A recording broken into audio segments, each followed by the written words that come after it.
वैसे तो भारत नदियों का देश है, बहुत सारी नदी भारत में हैं और नदियों को यहाँ माँ कहा जाता है। लेकिन जब मैंने कल इन फ़ोटो को देखा, जब जिन फ़ोटो को आप देख रहे हैं, और फिर मैं अपने पास के रवजाए और नहर पर गया, तब बड़ा मुझे दुख हुआ। नमस्कार दोस्तों, मैं अनिरुद्ध चौहान गांव गुहांड में आपका स्वागत करता हूं। मैं कल देख रहा था कि जब एक भाई ने व्हाट्सएप पर स्टेटस लगा रखा था कि हमारे देश में जहां नदियों को माँ कहा जाता है, उनकी हालत ऐसी हो गई है, बद से बदतर हो गई है, जहां भारत में नदियों को माँ कहा जाता है। और यहाँ सबसे जो अहम योगदान हमारे देश में है, उस नदी का नाम गंगा है और गंगा को माँ बुलाया जाता है, माँ कहकर लोग उसे पुकारते हैं। लेकिन जब आप देखेंगे किस तरीके से उसमें कचरा, प्रदूषित जल और फैक्ट्रियों द्वारा निकाला गया दूषित हर वो वस्तु जो उसके जल को खराब कर देती है, तब देखकर लगता है शायद हम भारत में नहीं रह रहे हैं। 2014 में भारत के प्रधानमंत्री नरेंद्र मोदी जी बनते हैं, बड़े दावे करते हैं गंगा को साफ किया जाएगा, बड़े दावे करते हैं माँ गंगा को साफ करेंगे, और वो जाते भी हैं, गंगा में पैर भी रखते हैं और कहते हैं कि मुझे आज पहली बार गंगा में पैर रखकर ऐसा लगा कि माँ ने मुझे बुलाया है, चलो बुलावा आया है, माता ने बुलाया है। लेकिन उसकी सफाई आज तक नहीं हुई। जब सुबह मैंने देखा, बहुत सारी चीज़ों को गूगल किया, समझा, तब जाकर एक चीज़ समझ में आई, शायद हमारी गलतियां हैं जो हम इसकी तरफ ध्यान नहीं दे रहे। पास के नदी नाले, जिनको आजकल रवजाया कहा जाता है और शहरी लोग उन्हें नाला कहते हैं, एक चीज़ को देखकर मुझे बड़ा दर्द हुआ।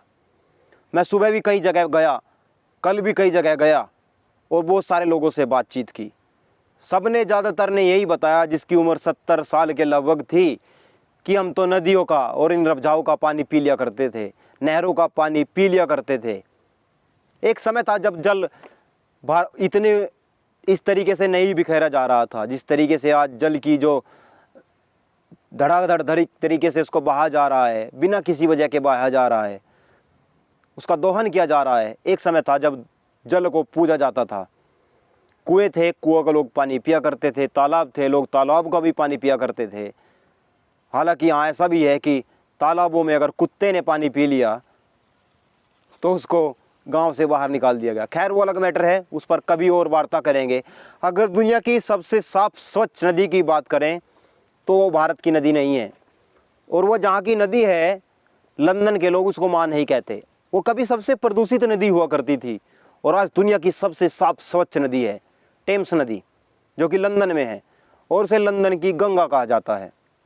क्योंकि उन लोगों को पता है जल की क्या कीमत है, उन लोगों को मालूम है जल कैसे मिलता है, कहाँ से मिलता है, कितनी खपत उसके लिए होती है, कितनी कार्रवाई उसके लिए करनी पड़ती है, तब जाकर जल मिलता है। हमारे जीवन का हिस्सा, सबसे महत्वपूर्ण हिस्सा जल है। और यहाँ हवा के लिए नहीं है, लेकिन जल के लिए है। जल ही जीवन है, क्योंकि अगर पेड़ पौधों को पानी नहीं मिलेगा, जल नहीं मिलेगा, तो उनका कल सुरक्षित नहीं रह सकता। बड़े बड़े दावे, बड़े बड़े वैज्ञानिक, बड़े बड़े लोग कह रहे हैं कि जल को जितना हो सके हमें सुरक्षित रखना होगा। यहाँ तो लोगों ने ये भी कहना चालू कर दिया है कि अगला तीसरा जो विश्व युद्ध होगा वो जल के लिए होगा। लेकिन हमने उसकी तरफ ध्यान नहीं दिया। अभी नवरात्र समाप्त हुए, उसमें जो भी पूजा का सामान था सारे के सारे नदियों में बहा दिए गए। उनको कचरा समझकर रवजाऊ में छोड़ दिया। जब रवजाऊ में एक सुई तक, एक कील तक नहीं मिलती थी, आज वहाँ इतने सारे राख, कूड़ा करकट इतना ज़्यादा हो गया है। एक भाई ने मुझे बताया कि इसका ठेका ले लिया जाए तो इसकी सफाई तक नहीं होती है। आप देख लीजिए, आपके क्षेत्र में जो भी नदी रवजाया होगा, कोई नहर होगी, उसकी सफाई तक नहीं हुई होगी। क्या बुरा दौर आ गया। अगर दूसरी नदी की बात करें तो दाऊ की नदी है, जो कि भारत की ही नदी है, बड़ी साफ स्वच्छ नदी है। लेकिन जिसको माँ कहकर बुलाया जाता है, जिस यमुना को गंगा को माँ कहकर बुलाया जाता है, उसकी हालत बड़ी गंभीर स्थिति में है। हमने उन चीज़ों की तरफ ध्यान देना छोड़ दिया है जो हमारे लिए बड़ी महत्वपूर्ण थी। माँ इसलिए कहते हैं क्योंकि उनकी जल से, उनके पानी से हमारी फसलें उगा करती थी। हमारी फसलें उन्हीं के पानी से होती थी, और जब फसलें जो हमें भोजन दे दे उसे माँ नहीं तो क्या कहा जाए। और आज वो माँ, वो गंगे माँ, जिसका वर्णन आज से नहीं हजारों लाखों सालों से है, जिसको हम इतना गंदा कर चुके हैं, इतना प्रदूषित कर चुके हैं कि अगर उसकी तरफ देखा जाए, अगर एक माँ को इतना दूषित कर दिया जाए, एक माँ को इतना प्रदूषित कर दिया जाए तो लोग गालियाँ देंगे। इस दाऊकी नदी का जो पानी है बिल्कुल साफ़ सुथरा है, लोग पीने को चाहते हैं कि इसका पानी पी लिया जाए, लेकिन अब दिमाग में कुछ और आ गया है। हमने दरअसल नदियों नालों को भी धर्म से जोड़ लिया है, और जब किसी चीज़ को धर्म से जोड़ दिया जाए तब उसकी तरफ खास ध्यान नहीं दिया जाता। हमारे पुरखे जो बड़े सज्जन सुशील हुआ करते थे, जो सुबह उठकर पूजा भी पानी किया करते थे, जो जल देने के लिए भी सूरज को जल दिया करते थे, और आज उन नदियों का, उन रबजाओं का, उन नहरों का पानी इतना गंदा हो चुका है कि उसमें पीना तो छोड़ दीजिए, नहाना तक नहीं चाहता आदमी। और यमुना नदी जो दिल्ली से होकर गुजरती है, यहाँ पास में कैरना से होकर भी गुजरती है, उसमें तो इतने लगभग कई फुट तक के झाग उठ जाते हैं। और झाग उठने का कारण है फैक्ट्रियों का पानी। फैक्ट्री बंद नहीं होगी और फैक्ट्रियों का पानी उनके अंदर जाएगा, वो पता नहीं कौन से केमिकल होकर उसमें आ जाते हैं और फिर जमुना का वो सत्यानाश कर देते हैं। आज देश को ज़रूरत है एक ऐसे मिशन की ताकि नदियों को साफ़ किया जा सके, नहरों को साफ़ किया जा सके, रजवाओं को साफ़ किया जा सके, ताकि आने वाली नस्लों के लिए हम इस जल को कल के लिए सुरक्षित कर सकें। इसमें जो पानी आता है यमुना नदी में, उसकी वजह से एक बेकार हो चुकी है, इसकी तरफ ध्यान नहीं है, सरकार भी इसकी तरफ ध्यान नहीं दे रही है। बड़े बड़े दावे तो सरकार करती है और आज तक किए हैं सरकारों ने बड़े बड़े दावे, लेकिन इसकी तरफ ध्यान नहीं दिया।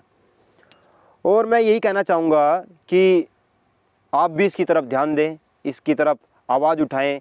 आप अपने घरों का कूड़ा करकट कृपया नदियों में ना फेंकें, इससे हमारी आने वाली नस्लें बर्बाद हो जाएंगी। इन्हीं नदियों को, इन्हीं नालों को, इन्हीं खालों को, इन्हीं रबजायों को, इन्हीं नहरों को साफ़ रखना है, और साफ़ रखकर ही हम कल को सुरक्षित कर सकते हैं। जहाँ तक मेरा मानना है, जहाँ तक मैंने सोचा है, जहाँ तक मैंने देखा है, पिछले चंद सालों से जितना भी कूड़ा करकट है सभी इन्हीं में फेंका जा रहा है। आपने तस्वीरों में साफ नज़र आ रहा होगा किस तरीके से पानी बर्बाद हो रहा है, किस तरीके से पानी ख़राब हो रहा है। इसकी तरफ थोड़ा ध्यान दीजिए। अगर नदियाँ रहेंगी, हमारी माताएं रहेंगी, तभी हमारा जन्म हो सकेगा, वरना हमारा जन्म किसी काम नहीं रहेगा, किसी के लायक नहीं रहेगा। खैर छोड़िए, नई बात बहुत जल्द आपके साथ करेंगे। जुड़े रहिएगा गाम गवांड के साथ। तब तक के लिए जय हिंद, जय भारत।